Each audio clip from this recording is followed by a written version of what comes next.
Immigration Act 2014, this is a piece of legislation that's been in force now for 6 years, as it says on the tin.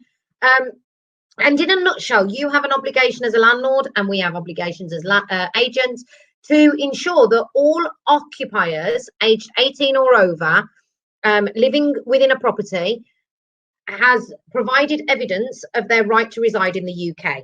Okay, so every single occupier, bear in mind, guys, I've said occupier and not tenant. So if you've got a tenant and they've secretly moved their boyfriend in and you do not have evidence of their right to reside, you are breaching these. You are breaching this legislation, and you are open to penalty or prison. Not to scare you. When carrying out the right to rent checks, it has always been law that we have to see original documentation face to face with the person. So they need to be in your office or in your house with a original document, and you certify a copy of that document and you keep it on your records to evidence that you've complied. Follow-up checks must be conducted where somebody has a limited time to remain. So when somebody's on a visa, for example, let's say a tenant moves into a property and they have a visa for 6 months, but they've moved in on a 12-month tenancy, you have to actually carry out a follow-up check either at the end of the visa or within 12 months after the initial check, whichever one is the latter.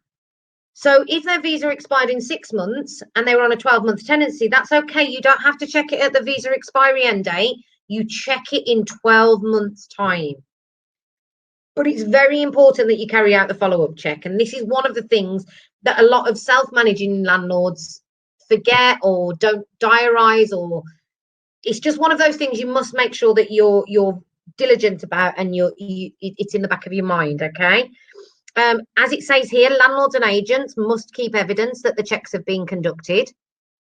Now, some changes were brought due to COVID, because they have encouraged us to do a lot of, basically what they're trying to do now is they're trying to have less and less contact with people in person.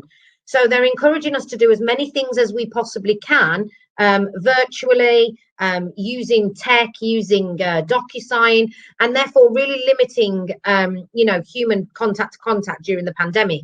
So during this crisis, this can now be done via video link, but you must make a note on that right to rent report that this is how you've conducted it.